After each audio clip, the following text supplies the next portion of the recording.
Hi, Christian. Hi Diana, how are you, teacher? Good. Good evening, good evening. Sorry being a couple of minutes late. We were in another encounter, but here we are. Okay, great. Diana, Christian. look at my face.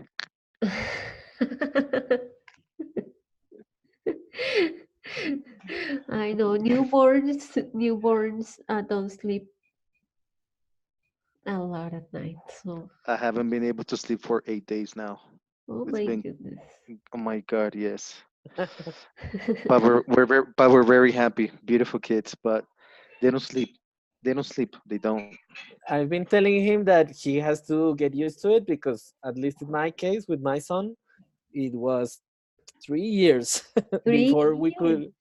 No, I mean, because they start waking up very early on Saturdays and Sundays, and they are very small, so you can't like let them be. So once they wake up, you have to wake up. So No, I've mine, been telling mine. Christian that it's like 2.5, 3 years before you can actually like say, okay, they watch TV or they do something and you can sleep. So And I have to feed them. We have to feed them every 2 hours. So it's, oh my God, every 2 hours. So imagine. Well, but I guess later, well, what I've heard is that some parents, they take turns to take care of the baby at night when it's not about feeding the baby, but like It's just complicated. to It's keep him complicated for a since time. it's two babies. It's complicated. So we have to be there both. Yeah, sure. the thing is that you start with time, you start getting a little bit used to it, and you start getting No, a no. little bit, yeah, you start getting a little bit more practical in things, and you start like developing strategies. So at the beginning it's a little bit overwhelming, but then with time you get the hang of it. Although you never learn, because once you think you've learned how to do it, then Exactly. they grow up a little bit, and then there are other bunch of issues. New Now things coming up. in my case it's homework and a bunch of things, and that's also wonderful. No, but it's beautiful. Great. Well, congratulations Thank for you, you and teacher. your wife. Thank you, ma'am. Hello, Maria and Giovanni. Good evening. How are you? Good, thank you. Okay. Well, guys, we will discuss tonight what you watched a week ago, the videos about the documentary on teacher Bermudez. Right, so we will start by discussing what you remember about the documentary. Um, well, Giovanni, are you there? Do you hear me? Yes, of course, I'm here. I can Okay, hear you very well. okay, great. So, Giovanni, here we have some pictures of the documentary. So, I would like you to tell me what you remember about it. Yeah.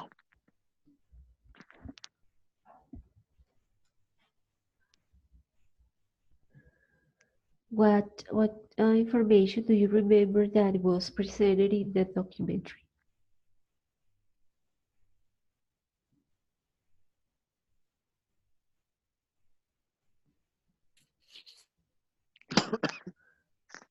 Hello, Lina and Ami. Welcome to the encounter. Thank you, teacher. Good evening.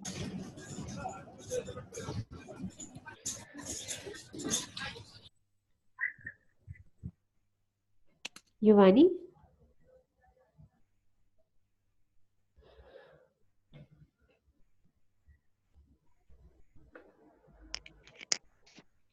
Okay. Well, I don't know what happened with Giovanni's microphone, but well, let's see. I mean, what do you remember about the documentary, The Forbidden Education?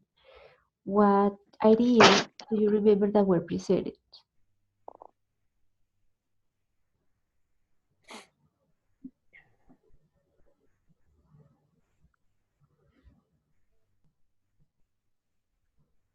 We can hear you.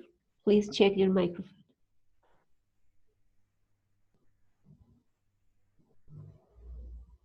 No, we can't hear you.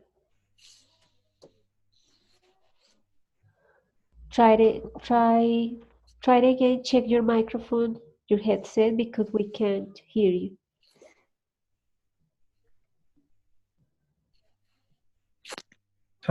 Hello, hello. Can you hear me? Hello. Yeah. Yes, Giovanni, we can hear you. Giovanni?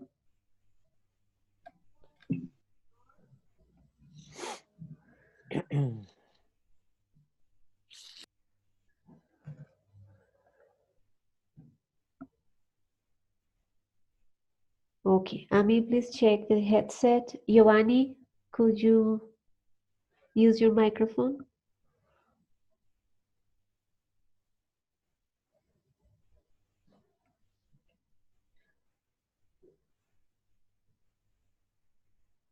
Oh, I don't know what's wrong. Lina. Okay, Lina, please tell me what you remember about it. Could you please repeat the question, teacher?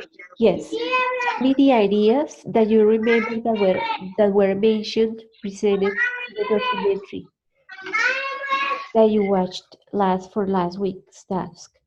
That is The movie? forbidden education. Yes. In the movie, okay, that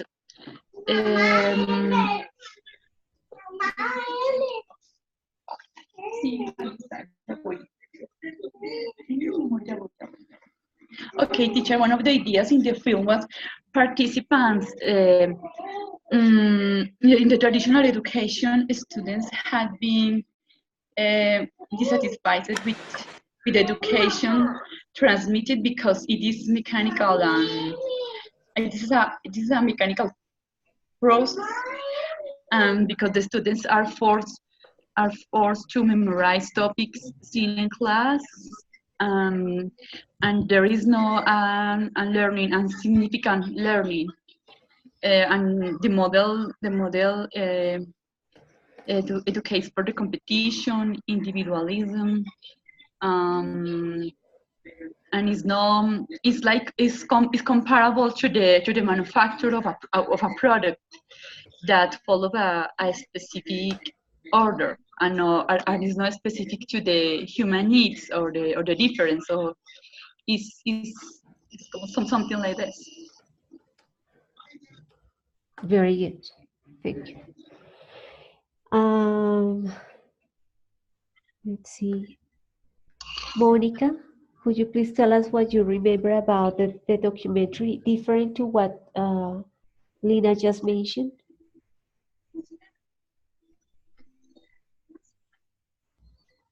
Monica, are you there? Okay, Giovanni? Yes. Oh, Can okay, you? yes, we can hear you. Okay. Yes. Thank you, teacher. Good evening. Sure. Well, I found it very interesting about the film. What the conception of the school, the idea of the school. It was just a place to train students. It was just a place to control their behavior. So students were not, let's say, were not allowed to develop or to reinforce their own skills, but it was all mechanical, like a mechanical process. Education was just mechanical. Okay, thank you. Let's see.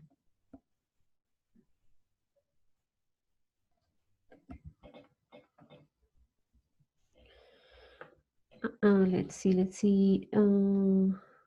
Carol, what do you remember about the documentary?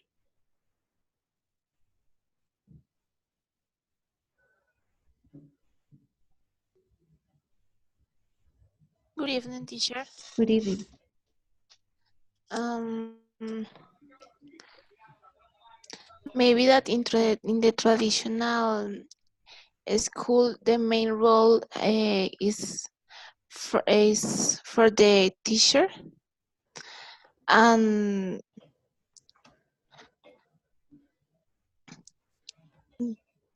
intro. Other know is that the evaluation is more focused to the develop of the activities, but it doesn't include the um, the personality part. I don't know. For example, the um, I, I don't know is correct auto evaluation, right? Oh, self-evaluation. Right. Yes, teacher. Self evaluation, and it's only important the grades about the activities only. Mhm. Diana, can I Yes, say something, teacher? yes, please. I remember that that I saw that video like in 3 days, in three parts, because it was very long, like 2 hours and 25 minutes. Um, I remember that not all students learn at the same way. That students are all different. That we as teachers we must find strategies for them to learn. Um, uh, what I saw there, there's a lot of project-based learning, and that's what kids like a lot. What else do I remember? And we're the key. We there's a question for me since I began teaching from a long time ago at the mayor. I remember the teacher saying, "Whose fault is it if the student doesn't learn in class?" Now I understand that question, teacher. It's 100% our fault. If we don't motivate our students, they will not learn. So I think we are like the key for students to learn. I don't know. That's what I think. What do you guys think about it? Yeah, of course. You agree, disagree? I do agree. Could I say something? Yes, Andres, go ahead. Well, regarding what Christian was saying, I thought it was very interesting in the documentary when they were talking about that students or that children actually have it in them to investigate and to follow actually the processes of research that we learn. They have them in them, and it's something natural, and that sometimes with what we do in classes and with the traditional models, what we do is take that away from them and making them be the opposite of what it's natural for them. So I thought that was very interesting because at the end of the day it's very funny that that that we as teachers, instead of using what they are and what they have and uh, what is natural to them, we do the opposite and try to stop them from doing that and make them like people very like fit in a model. And also it was very interesting for me that they were saying that the curriculum or the national uh, the national policies regarding education are usually done not even by teachers, or if maybe there's somebody who could have some link to education, probably are people who are not in the environment or in the places where the actual teaching is being done, so they can't know what are the needs of the kids in different parts and in different places. So that was, I think, very interesting. And regarding what Christian was saying, well, that basically is it. That um, we as teachers have to help students become themselves and help students use what they already have and find their strengths and let them take advantage of those strengths and not just like labeling them, no. So sometimes we label them, and if a student, and it happens a lot, if a student is not good in math and science, so maybe he's not the most bright student, and the brightest student, sorry, and so we label him as not bright enough. And maybe he's not good at those things, but maybe he's excellent at other types of thinking, of arts, or I don't know, whatever.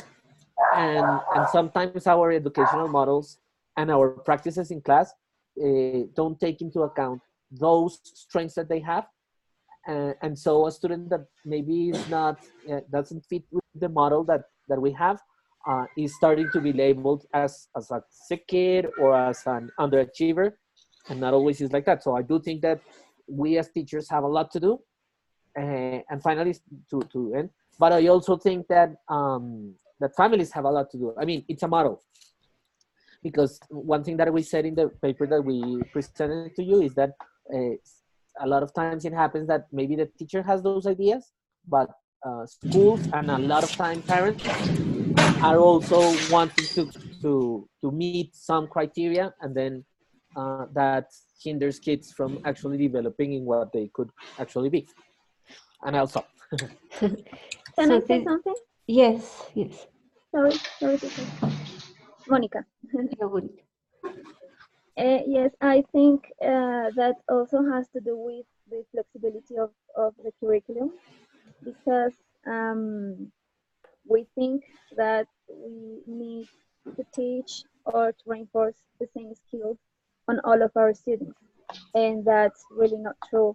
What we should do is to realize, to take into account that all of our students, just as the people like us, have different skills, and some of them I don't know, some things are easier for one student, for some students, than some others are easier for some other students.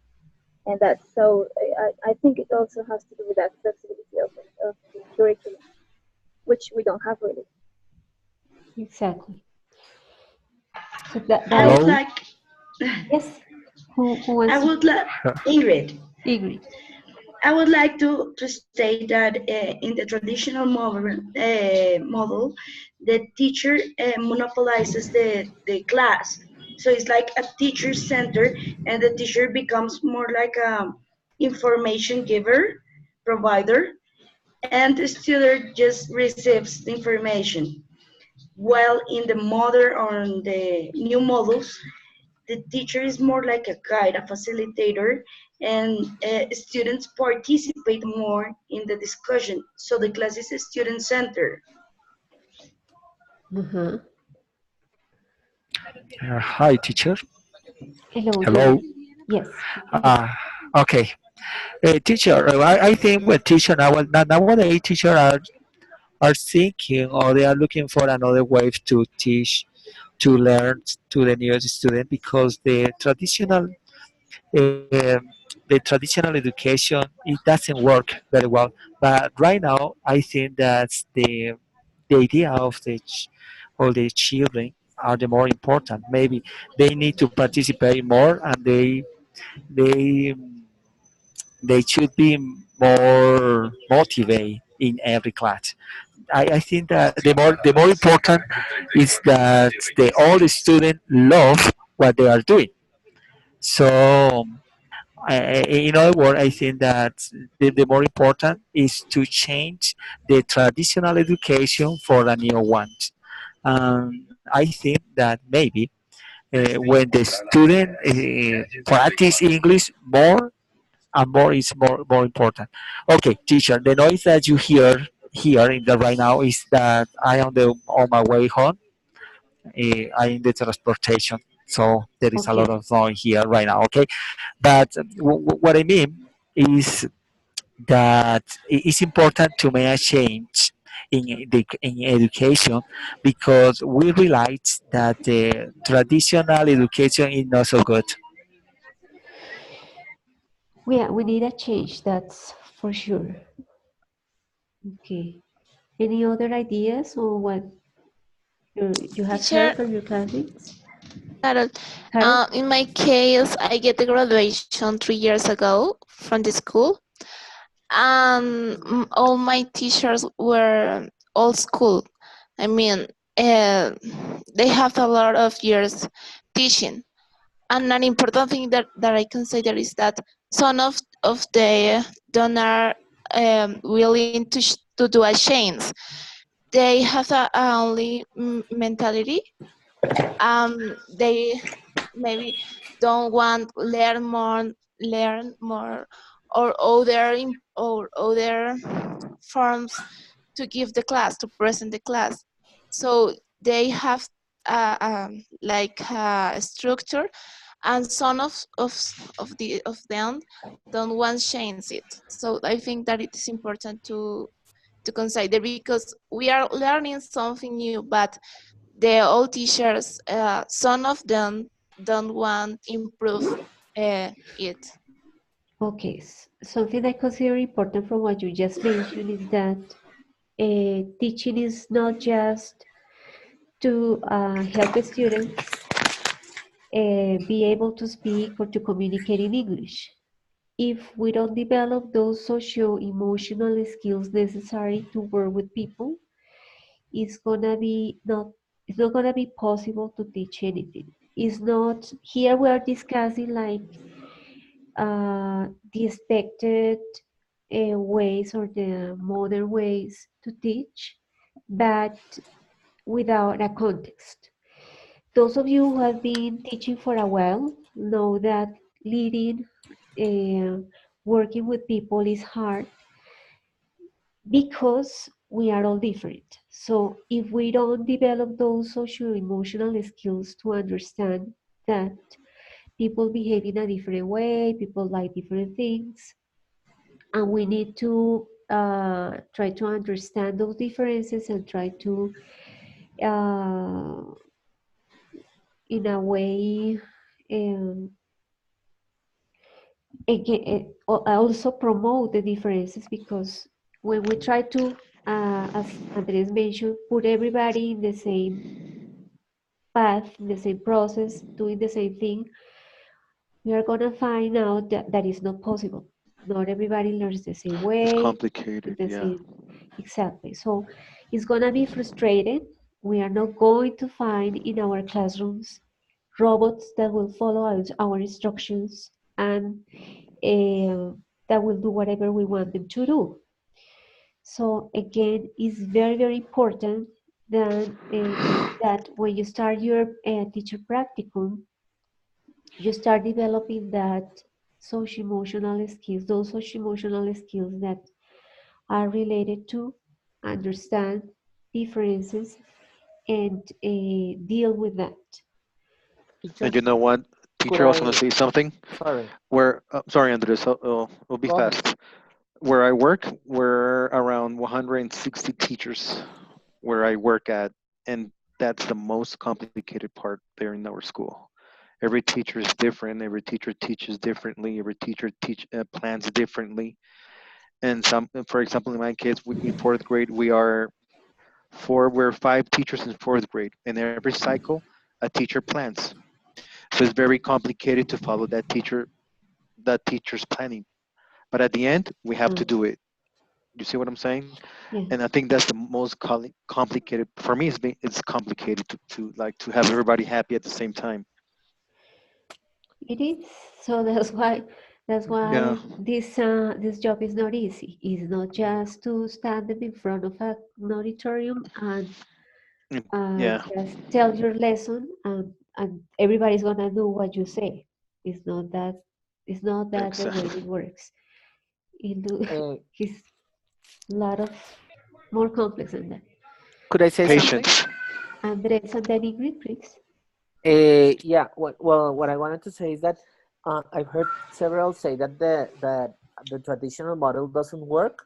I don't actually agree with that. And I want to explain myself. It's not that it doesn't work; it's that it has a wrong focus, because it's not inclusive, and because it doesn't take into account the different kinds of kids and students that you can have, and because it's focused on learning kind of by heart, or learning achieving certain fixed objectives that are the same for everybody in every place. But at the end of the day, most of us studied in there, and I mean the older ones studied under a traditional model and we learned things. And the point is, and in the video they said it. The point is that it works, but it works to build robots and to build people that are all the same, that think the same, that work in the same way, and it I don't know, it creates that division between the people who are able to achieve that and not, and so there are better people and worse people. So what I'm trying to say is that it actually works for the objective that that traditional model seeks. But the point is that with what we know now, our objective, as you were saying, teacher, is different because we can't focus only on people learning a bunch of things by heart, but we need to focus on people, first of all, learning to be good citizens, and then developing skills that are going to help them um, uh, be productive and help them be happy and help them build a life. And in that sense is that I think that the model has to change, but not because the traditional model doesn't work. It's because it works, but it seeks the wrong objective. Well, that's my opinion. Well, it works, as you mentioned, for the purpose of having people continue with the same problems in society. So we don't want to have more people Exactly. that uh, are not able to solve easy problems in life. We want people who create something new and who solve problems and Yeah. many So the other focus is with the many one. other skills. Ingrid? I was about to like to complement what Christian said, and uh, all people groups are difficult, yeah. But we as teachers, I think we are even more difficult because we all think that we do the things in the correct way, and sometimes we don't accept that we make mistakes as teachers, and that we can learn. We're so used to teach that it's difficult for us to learn. So I think that the shift of modeling education is more like a change in the mind of the future teachers.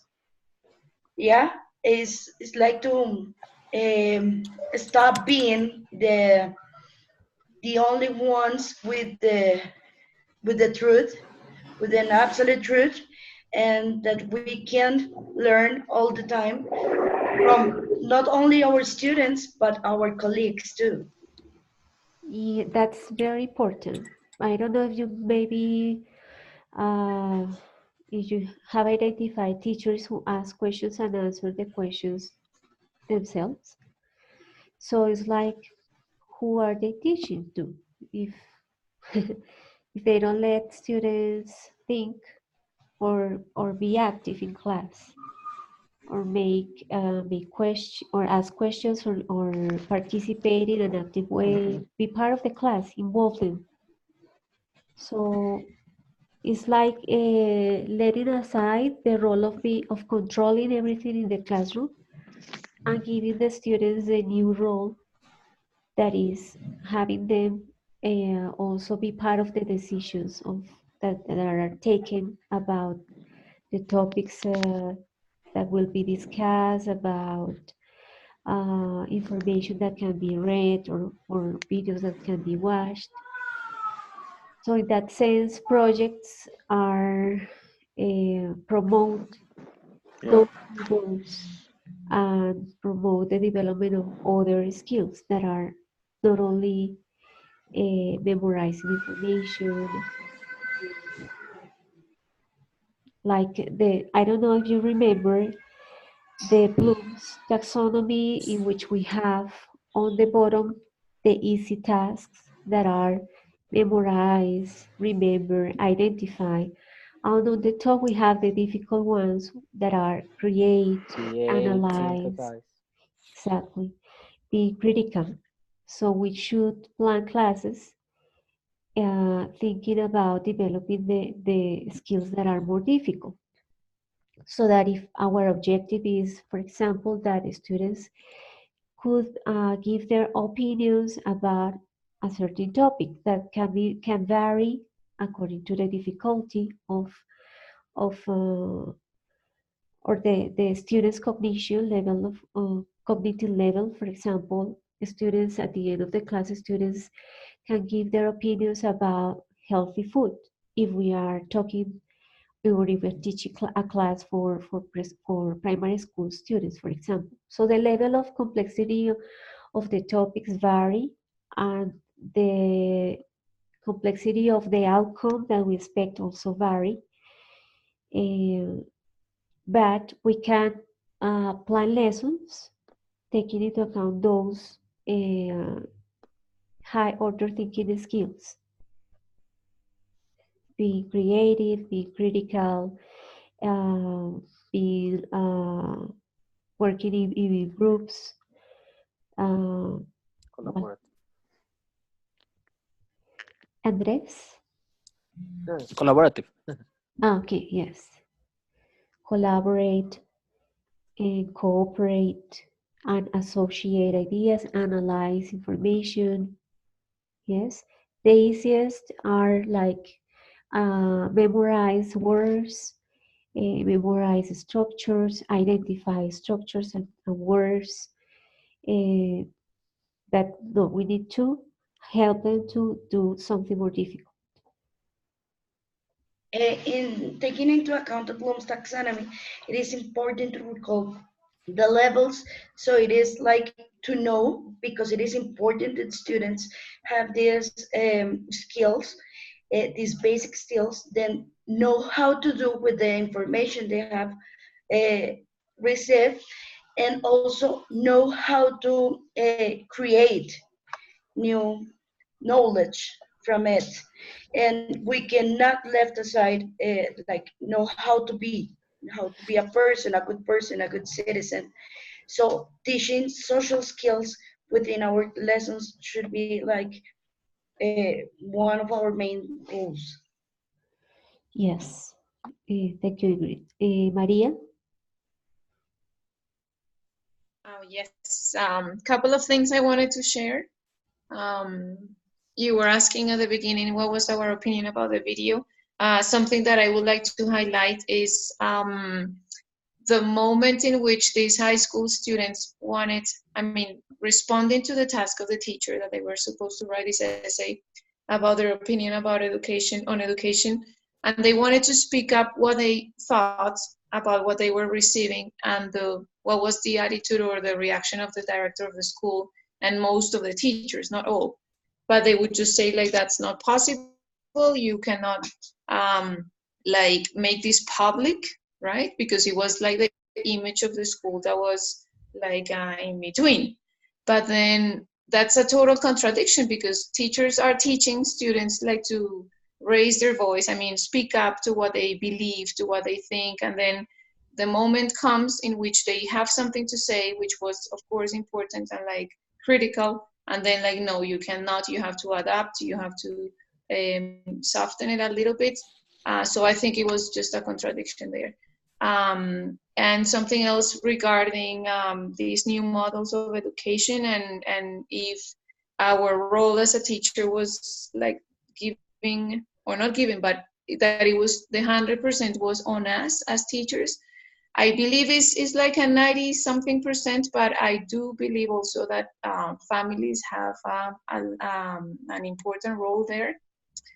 What you were saying about teaching or having education like as a holistic education, like centering love, and that was also mentioned in the video, in which love, respect, and like self-esteem and understanding our students as individuals is key, because I've seen it and I know that the best. Oh no, I was going to say something else.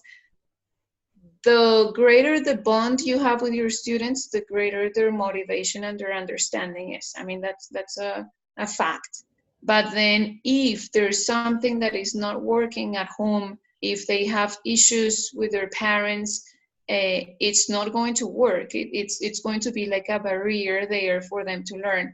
Like for example, at school, kids that you identify that are like trouble kids, you start learning about them and finding out information about their family, their nucleus, and then once you identify that there are things at home happening, then you say, well, that's the reflection of that situation in the kids. So I do believe that their family environment has or plays an important role as well in their learning process.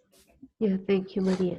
So you remember, you mentioned, sorry, that it's important to develop empathy, yes, so that we understand what the problems of our students are, and understand differences in classroom in our students.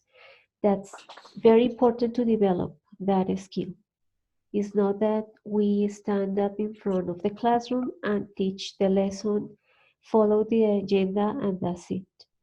If we don't, uh, if we are not sensitive enough to understand that in front of us we have students with different likes, needs, and etc., different problems at home, that maybe it's not they are not focused that day to follow your instructions, so you're not gonna get your purpose, which is teaching them something.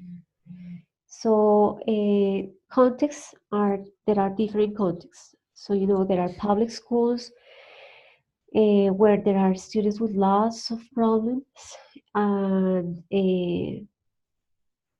public schools that are located in very poor areas in different parts of the country. And then we have the private schools, in which we can also find students with problems.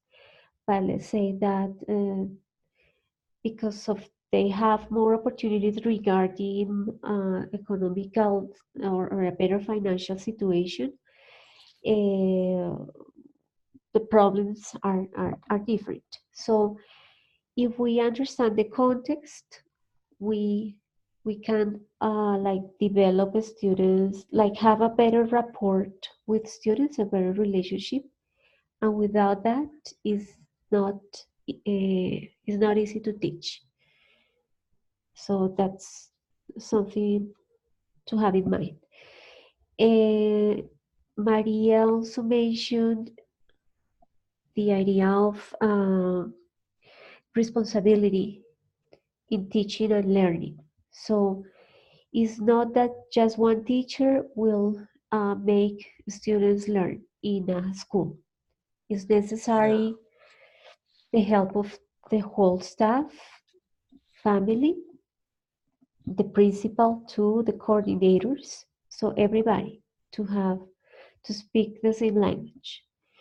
Uh, we can do our best, we can make changes in our classes, but to see better results, it's necessary to like speak the same language with the whole staff. And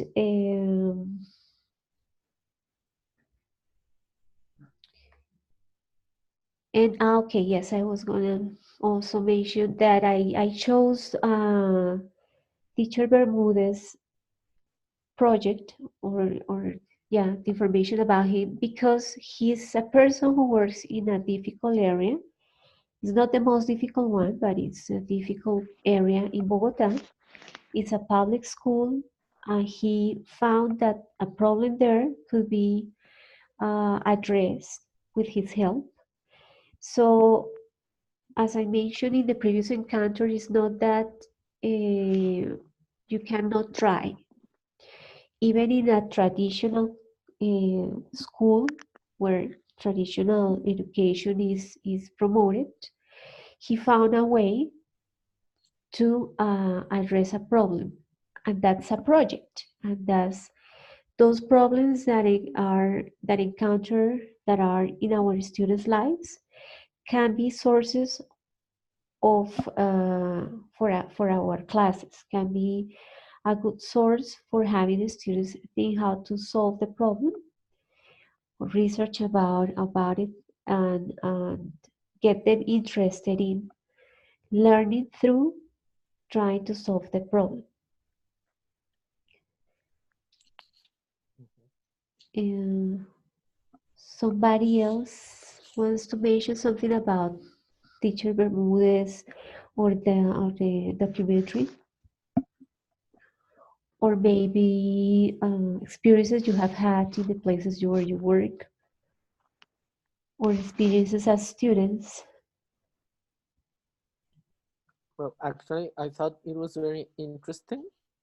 More than I can't say I had experiences like in that sense in the ethical part or those things, because of course we focus like in our English area or whatever, which we shouldn't. But I think it was very interesting that that from education and from something that seems as simple as creating a syllabus, they were able to actually have results meaning outside the classroom. I mean, that shows you how good how what we do matters and how we can actually do something um, from our classes. I mean, how our classes can impact the lives of students, because being able to get rid of teenage pregnancy, for example, is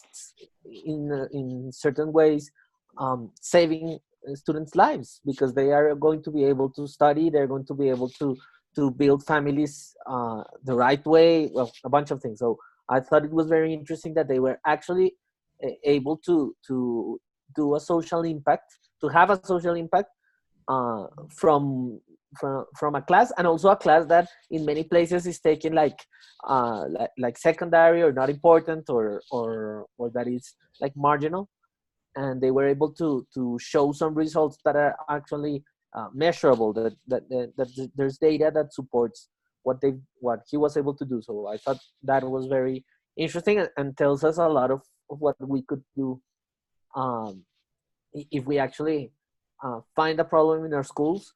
We could from our classes be able, or from some classes at least, be able to actually do something to help students. Okay, Maria? Yes, I was going to say that it's, I think, directly proportional to how the teacher understands the role that they have as teachers. I mean, being able to change someone's life to whatever degree, it's like a power that we have in our hands, right?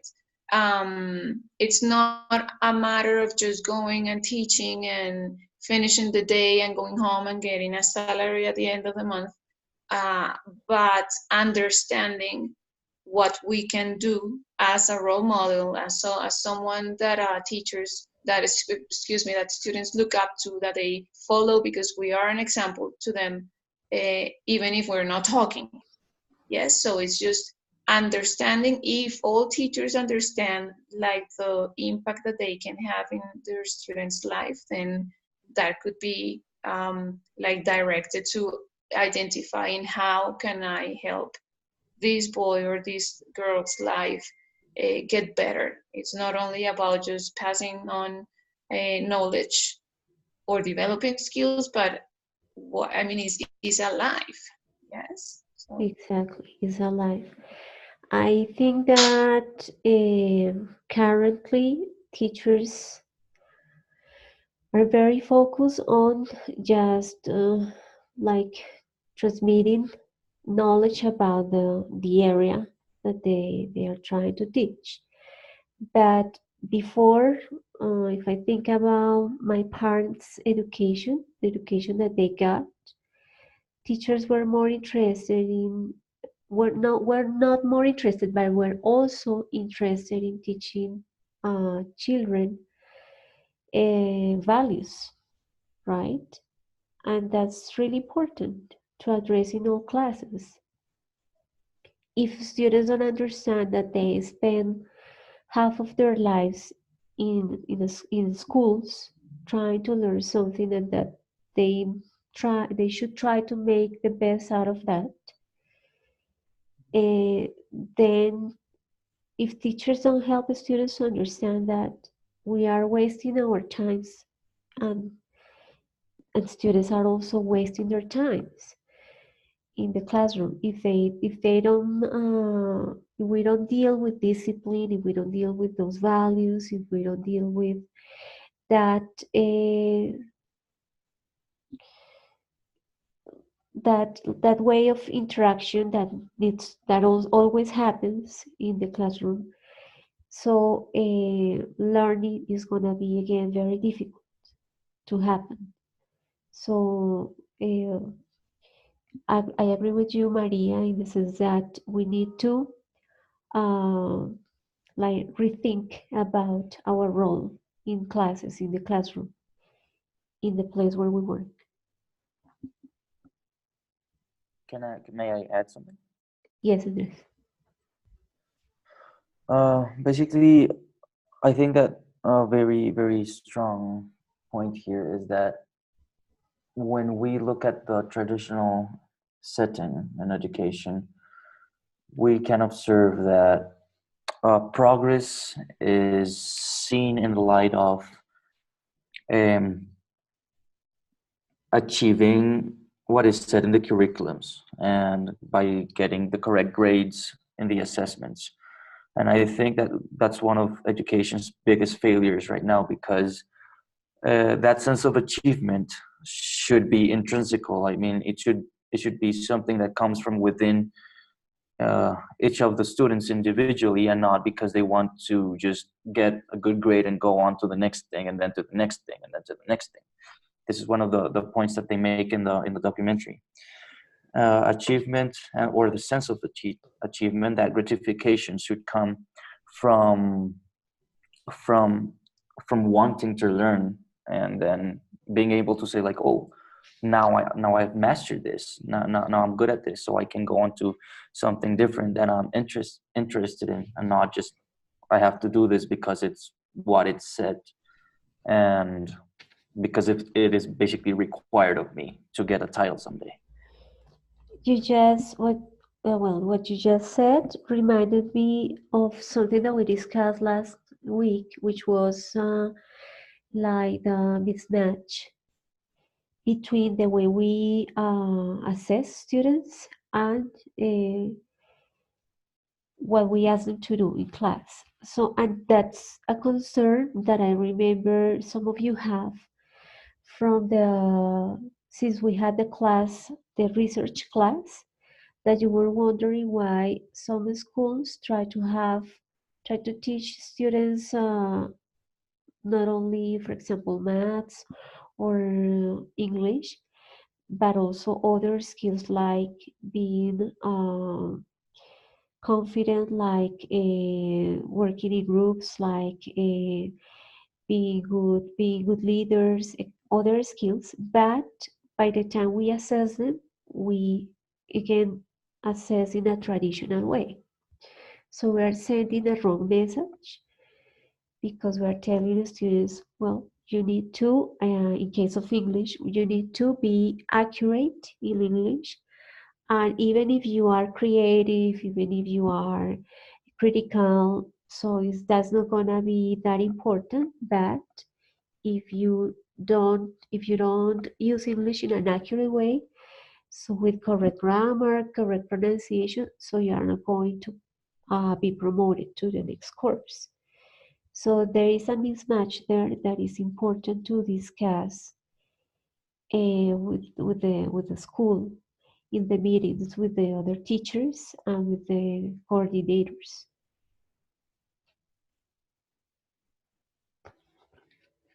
Okay, is there anything else that caught your attention that you would like to share about the videos?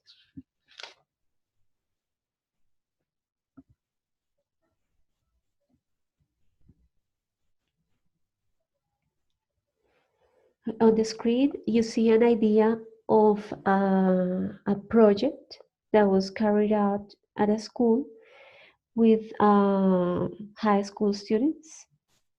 The school is We La are Familia. looking, I'm sorry, teacher. We can see just the first images of the video. Okay, or at least that's what I see. let me try it again.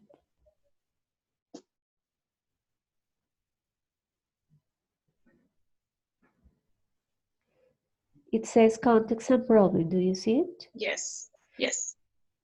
Okay, the school is Las Yes. Americas. It's in Bogota. And the problem that the teacher wanted the students to address was how to promote recycling, because the school had the baskets, but students were not recycling as much as they could.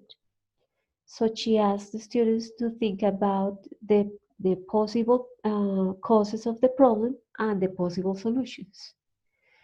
So she started by inquiring and brainstorming information from students, and then she used those first ideas to classify them as the relevant ones and the less relevant. And with the ones that were more relevant, she asked the students to continue thinking about the association between positive and negative aspects of the problem of recycling, or the causes of the problem that was that students didn't recycle as much as they could, although they had the baskets. And after asking the students and giving them time to think about possible causes and solutions, students came up with the idea of creating a new basket, something more that caught more the attention of the kids. So they used new materials, they thought about the size of the basket, the parts that it should have, the place where it should be located. They designed a new one so that could help in a way, because the students felt like attracted to watch it, and that new object, that new basket, reminded them that they should put the garbage there. So it's an example uh, to think about different types of projects that could go from something easy to something very complex, as what we discussed last time. But that thinking about problems that are around can help to think about a good project for the place where we work. So problems could be a good source of ideas to start a project. Do you guys maybe think, or yeah, do you guys maybe or better, what problems do you guys consider that your students might encounter at home, at school, and that could be a good source for starting a project?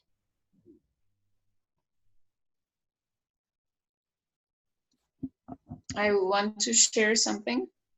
Yes, Maria. Maybe just making your students understand that we are all agents of change, that it's in our that we are all capable of doing something to change whatever is around us, because sometimes even adults, we believe that or we think that it has to be something big that has to be done in order to start making changes, but it's taking them to understand that even the smallest change can be a change that can impact our surroundings. So having my previous class from last year, similar to all this process that I told you about last time, that it was like a process that it was developed throughout the year. This one was in only one unit of inquiry that took like 2 months and a half or something, and it was about sharing the planet, which has to do with all these environmental issues. And like the main aspect that we wanted that year for them to understand was that they were agents of change as well. I mean, not only the students, but all of us. So we asked them to take a time, it was like a week or something, in which they had to walk around their neighborhood or just talk with their parents or neighbors and identify things that was like a difficulty or a problem in their community, like or even at school. And yeah, the environmental issue is something that most of the students are already aware of, and some of the kids came up with the idea of writing a letter to the president of the school, in which they were writing like their concern about receiving their snacks in plastic cups. So they said, well, we have these other types of glasses in the cafeteria that we receive for lunch. They're like metal glasses and metal like little containers for fruits. So they proposed the principal to use those cups instead of the plastic cups. They even calculated the cups that they were producing as waste, as plastic waste, in what was so far the time that they had been at school. So it was like only 3 months so far, imagine. And they were whatever the number of students in primary, they calculated the number of plastic waste in those 3 years that we had been at school. So, and it was a huge number. So they even said, like, we don't even want to calculate what we have been producing for all these past years. So it was nice because they were empowered to do something, and they understood that they could do something. Yes, it's not only like adults, like even their reflection, some of the kids, and this is fourth grade as well, some of the kids' reflection was like, we thought that our ideas, since we're kids, were not going to be listened from adults, I mean by adults. They said, okay, let's write the letter to our president, but then we don't know if he's gonna even pay attention to this matter while he has, I don't know how many other issues to deal with school. But then it was a positive thing, and that thing was shared with the rest of the school, with the rest of the primary kids. And the little kids, I mean, the students were even encouraging the other students and even teachers to make a change and to believe in whatever idea they had, just to maybe trying to put it in paper and see if it was possible to achieve. So I think is letting students know that they have power to also make changes, and even if it's the smallest one, it can also impact their surroundings, their community. Thanks for sharing that, Maria. I just remember other projects from the students I had. One was about reminding parents about rules in the streets when they are driving. So those students created a very small reminder for their parents to have in their cars or take with them when they were riding their motorbikes. So that short reminder had like suggestions for them to take into account, like uh, don't speed, or be careful about speed, or use the seat belt. Remember to use your seat belt.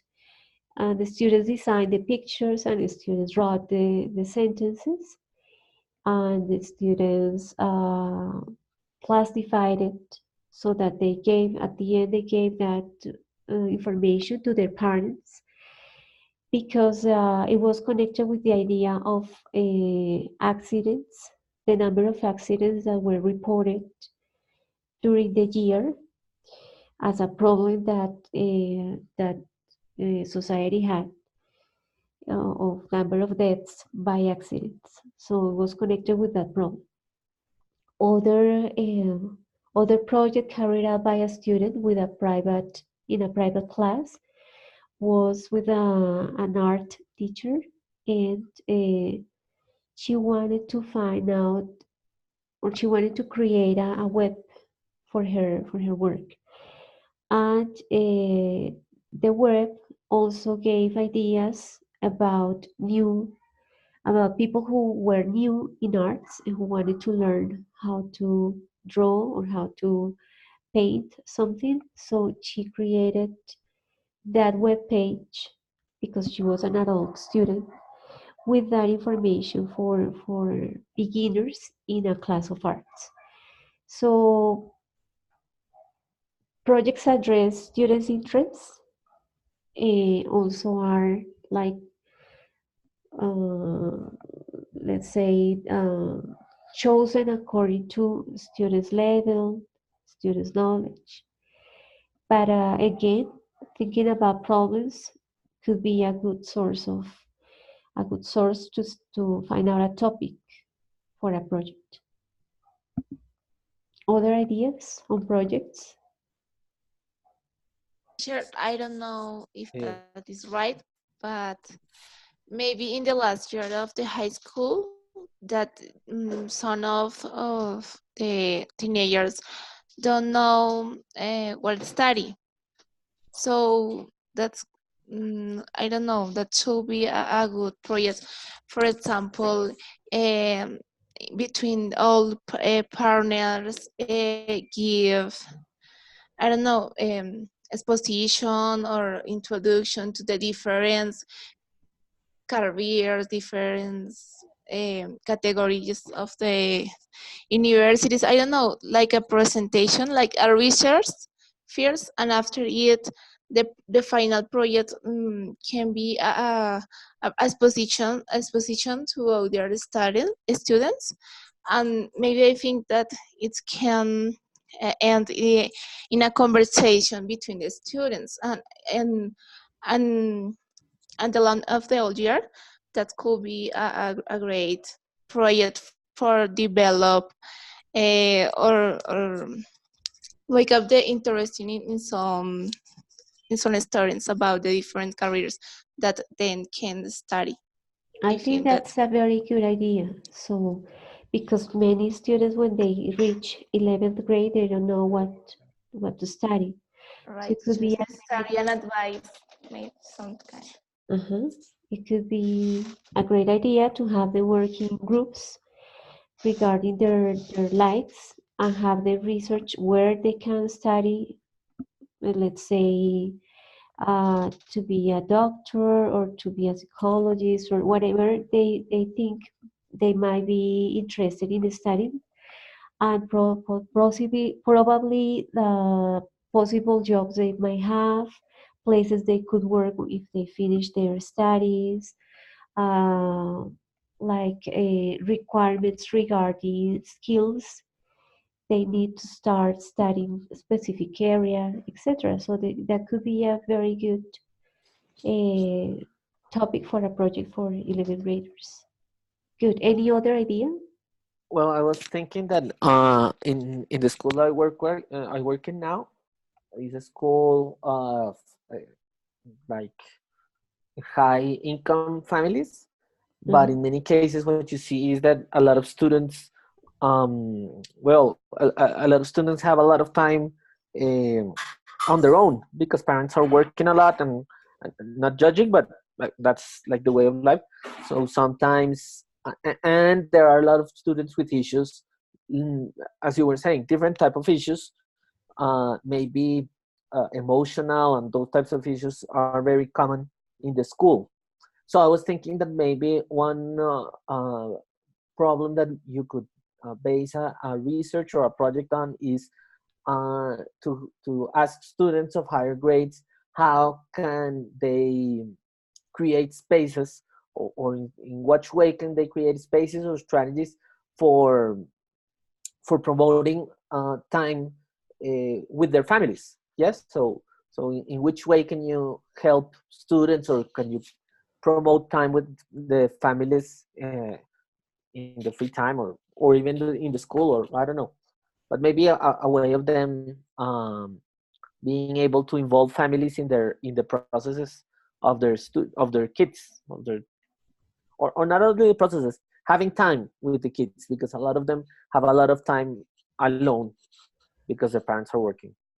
Yeah, that could be also a good idea to have them like analyze their parents' likes, hobbies, and try to find out in what way they could share more time with them. Yeah. Good. Any other idea?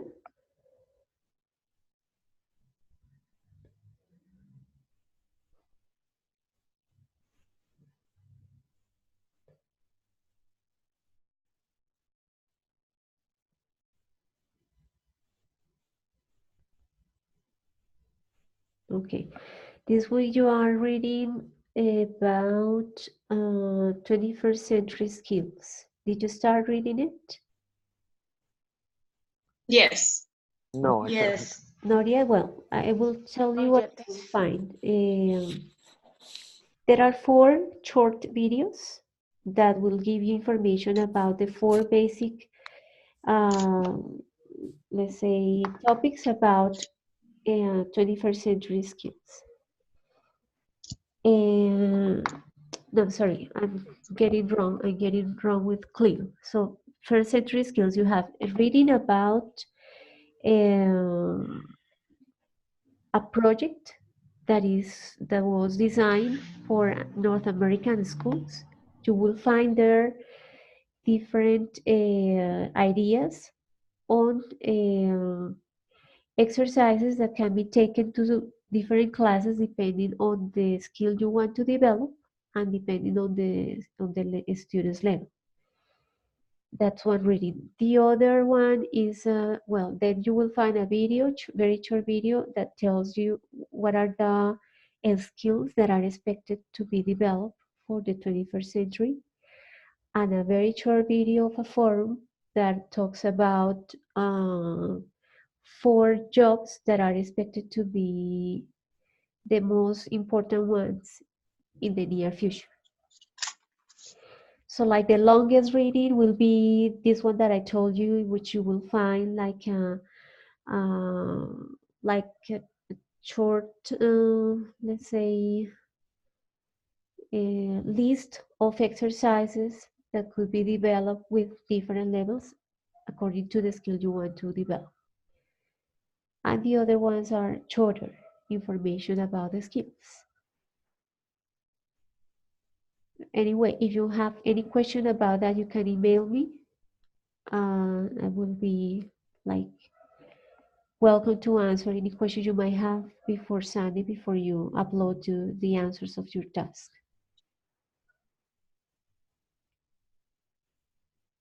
Okay. Questions, comments, something you want to say before we finish?